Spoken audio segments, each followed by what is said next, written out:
Hello friends, welcome to ET chat YouTube channel. My name is Varaprasad. ఇంగ్లీష్ను ఎన్ని రోజుల్లో నేర్చుకోగలం? ఈ సిరీస్లో భాగంగా ఈరోజు మనం డే 3లో ప్రజెంట్ కంటిన్యూస్ టెన్స్ గురించి తెలుసుకోబోతున్నాం.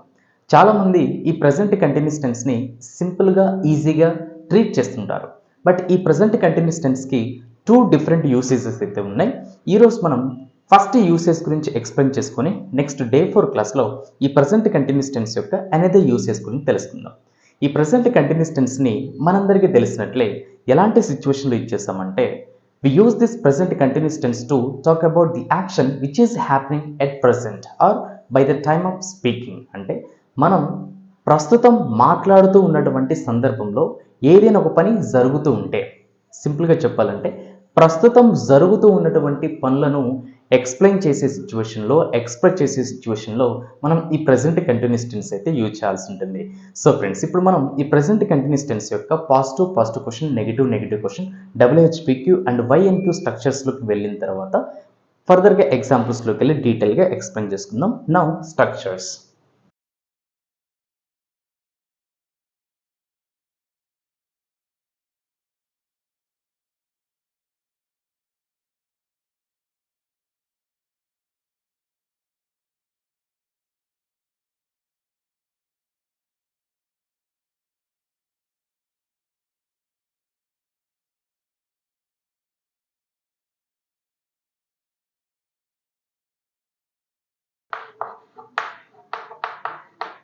Right friends, so these are the structures of present continuous tense.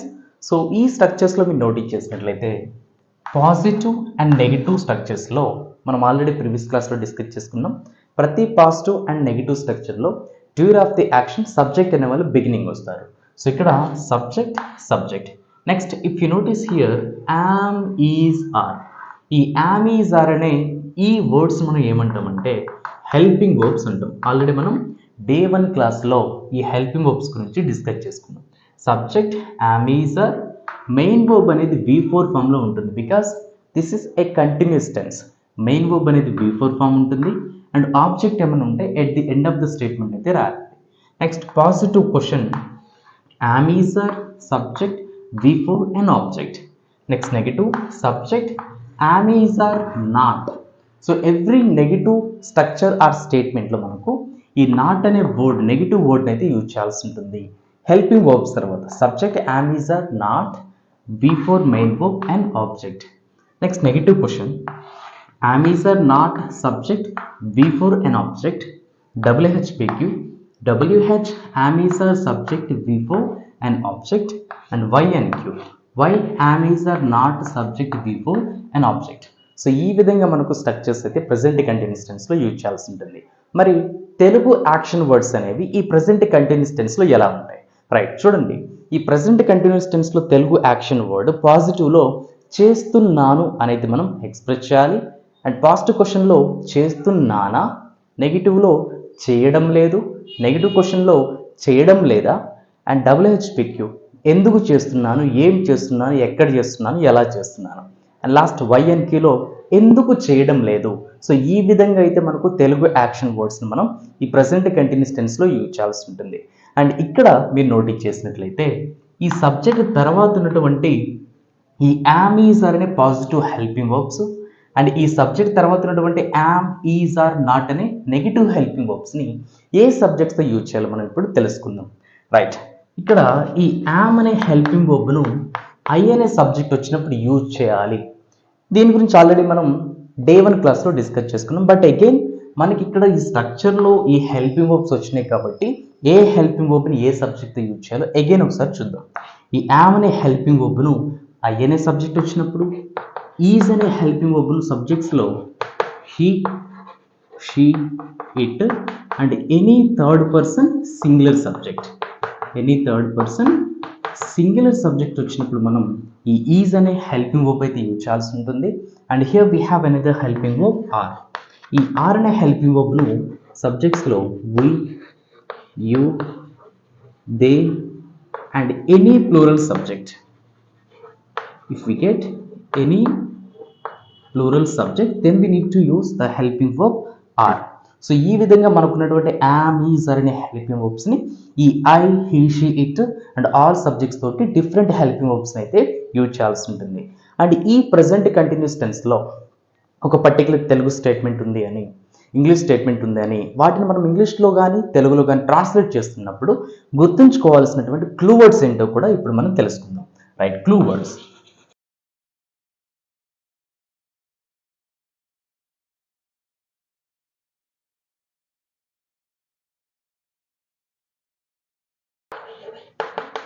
Right friends, so if you notice here, now అంటే ఇప్పుడు, ఎట్ ప్రెసెంట్ అంటే ప్రస్తుతము, ఎట్ ద మూమెంట్ ఈ క్షణంలో, డోంట్ డిస్టర్బ్ అంటే ఈ పర్టికులర్ డోంట్ డిస్టర్బ్ అనే ఇంపరేటివ్ స్టేట్మెంట్ని ప్రజెంట్ కంటిన్యూస్ టెన్స్లో యూజ్ చేస్తూ ఉంటాం. Don't disturb, okay, the children are sleeping అంటే డిస్టర్బ్ చేయొద్దు, పిల్లలు నిద్రపోతున్నారు. నెక్స్ట్ అలానే లుక్, ఈ లుక్ అనే ఈ పర్టికులర్ వర్డ్ని కూడా మనం ప్రెసెంట్ కంటిన్యూస్ టెన్స్లో క్లూ వర్డ్గా అయితే యూజ్ చేయడం జరుగుతుంది. రైట్ ఫ్రెండ్స్, వీటిని మీరు స్క్రీన్ షాట్ అయితే తీసుకోండి అండ్ ఫర్దర్గా ఎగ్జాంపుల్స్లోకి వెళ్ళి మనం డీటెయిల్గా ఎక్స్ప్లెయిన్ చేసుకుందాం. ఓకే ఫ్రెండ్స్, ఇక్కడ positive question, negative question, WH, PQ and YNQ ఎగ్జాంపుల్స్ని అయితే మల్టిపుల్ వర్బ్స్ తీసుకొని మీకు ఎక్స్ప్లెయిన్ చేయడం జరుగుతుంది. Listen carefully. రైట్, సో ఇక్కడ positive, P stands for positive. నేను ఇప్పుడు మీకు ఇంగ్లీష్ బోధిస్తున్నాను. నేను మీకు ఇప్పుడు ఇంగ్లీష్ బోధిస్తున్నాను. సో ఈ పర్టికులర్ తెలుగు సెంటెన్స్లో మీరు నోటీస్ చేసినట్లయితే, నేను ఇప్పుడు మీకు ఇంగ్లీష్ బోధిస్తున్నాను అంటే ప్రస్తుతం జరుగుతున్న పని. బోధిస్తున్నాను అనేది ఏదైతే ఉందో ఇది మనకు వర్బ్ అవుతుంది. This is our main verb. బోధిస్తున్నాను, నేను ఇప్పుడు మీకు ఇంగ్లీష్ బోధిస్తున్నాను. మరి దీన్ని ఇంగ్లీష్లో I'm teaching you English now. I'm teaching you English now అంటే నేను ఇప్పుడు మీకు ఇంగ్లీష్ బోధిస్తున్నాను. I'm teaching you English now. Next అలానే PQ మీన్స్ పాజిటివ్ క్వశ్చన్. మీరు ఇప్పుడు ఇంగ్లీష్ నేర్చుకుంటున్నారా? మీరు ఇప్పుడు ఇంగ్లీష్ నేర్చుకుంటున్నారా అంటే ప్రస్తుతమే నేను మిమ్మల్ని క్వశ్చన్ అడిగాను, ప్రజెంట్ మిమ్మల్ని క్వశ్చన్ అడుగుతున్నాను. మీరు ఇప్పుడు ఇంగ్లీష్ నేర్చుకుంటున్నారా? నేర్చుకుంటున్నారా అనేది ఏమవుతుంది? పాజిటివ్ క్వశ్చన్ అవుతుంది. మేము ఇప్పుడు ఇంగ్లీష్ నేర్చుకుంటున్నాము అనేది ఏమవుతుంది? పాజిటివ్ ఆన్సర్ అవుతుంది. Right, so positive answer, positive question. మీరు ఇప్పుడు ఇంగ్లీష్ నేర్చుకుంటున్నారా? ఆర్ యూ లెర్నింగ్ ఇంగ్లీష్ నా? ఆర్ యూ లెర్నింగ్ ఇంగ్లీష్ నా అంటే మీరు ఇప్పుడు ఇంగ్లీష్ నేర్చుకుంటున్నారా? మరి దీనికి ఆన్సర్ మీరు ఎలా ఎక్స్ప్లెయిన్ చేయాల్సి ఉంటుంది? Yes, we are learning English now. Yes, we are learning English now. In case నేర్చుకోవడం లేదనుకోండి, ఎలా ఆన్సర్ చేస్తారు? No, we are not learning English now. We are not learning English now అంటే ఈ విధంగా ఒక పాజిటివ్ క్వశ్చన్కి నెగిటివ్లో ఆన్సర్ ఇవ్వచ్చు, పాజిటివ్లో ఆన్సర్ ఇవ్వచ్చు. Right, are you learning English now? మీరు ఇప్పుడు ఇంగ్లీష్ నేర్చుకుంటున్నారా? నెక్స్ట్ అలానే N స్టాండ్స్ ఫర్ నెగిటివ్. అతను మనకు ఏమీ తెలియజేయడం లేదు. అతను మనకు ఏమీ తెలియజేయడం లేదు. సో ఇక్కడ ఈ స్టేట్మెంట్లో మీరు నోటీస్ చేసినట్లయితే తెలియజేయడం లేదు అనేది ఇక్కడ మన మెయిన్ వర్బ్ అవుతుంది. అతను మనకు ఏమీ తెలియజేయడం లేదు అంటే చాలా డేస్గా అతను మనకు చాలా తెలియజేశాడు, ఇన్ఫార్మ్ చేశాడు, బట్ ఇప్పుడు అతను మనకు ఏమీ తెలియజేయడం లేదు అంటే ఈ స్టేట్మెంట్ మనం నెగిటివ్లో అయితే ఎక్స్ప్లెయిన్ చేయడం జరిగింది. బికాస్ లేదు అనేది దేని రిప్రజెంట్ చేస్తుంది? నెగిటివ్ రిప్రజెంట్ చేస్తుంది. అతను అనేవారు సబ్జెక్ట్ అవుతారు. He is not informing us anything. He is not informing us anything అంటే అతను మనకు ఏమీ తెలియజేయడం లేదు. He is not informing us anything. Next అలానే NQ stands for negative question. వారు మీకు ఏమీ చెప్పడం లేదా? వారు మీకు ఏమీ చెప్పడం లేదా అంటే వారు మాకు ఏమీ చెప్పడం లేదు అని మీరు ఒక స్టేట్మెంట్ ఇస్తే, నెగిటివ్ స్టేట్మెంట్ ఇస్తే, they are not informing us anything అంటే దీన్ని మనం క్వశ్చన్ చేస్తున్నాం. ఏమని? వారు మీకు ఏమీ చెప్పడం లేదా? వారు మీకు ఏమీ చెప్పడం లేదా అంటే నెగిటివ్ని కూడా మనం క్వశ్చన్ చేస్తున్నాం. మరి దీన్ని ఇంగ్లీష్లో aren't they telling you anything? Aren't they telling you anything అంటే వారు మీకు ఏమీ చెప్పడం లేదా? Aren't they telling you anything? వారు మీకు ఏమీ చెప్పడం లేదా?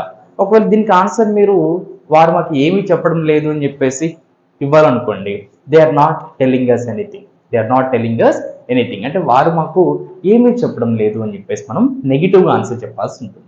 నెక్స్ట్ అలానే WHPQ. నేను మీకు ఇప్పుడు ఇంగ్లీష్ ఎందుకు బోధిస్తున్నాను? నేను మీకు ఇప్పుడు ఇంగ్లీష్ ఎందుకు బోధిస్తున్నాను? సో ఈ స్టేట్మెంట్లో మీరు నోటీస్ చేసినట్లయితే ఎందుకు అనేది రావడం జరిగింది.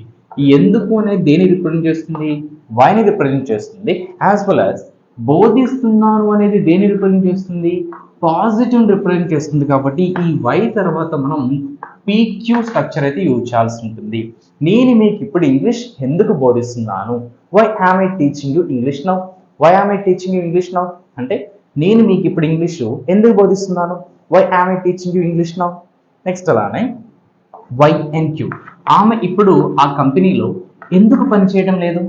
ఆమె ఇప్పుడు ఆ కంపెనీలో ఎందుకు పనిచేయడం లేదు అంటే ప్రస్తుతం ఆమె ఆ కంపెనీలో పని చేయటం లేదు.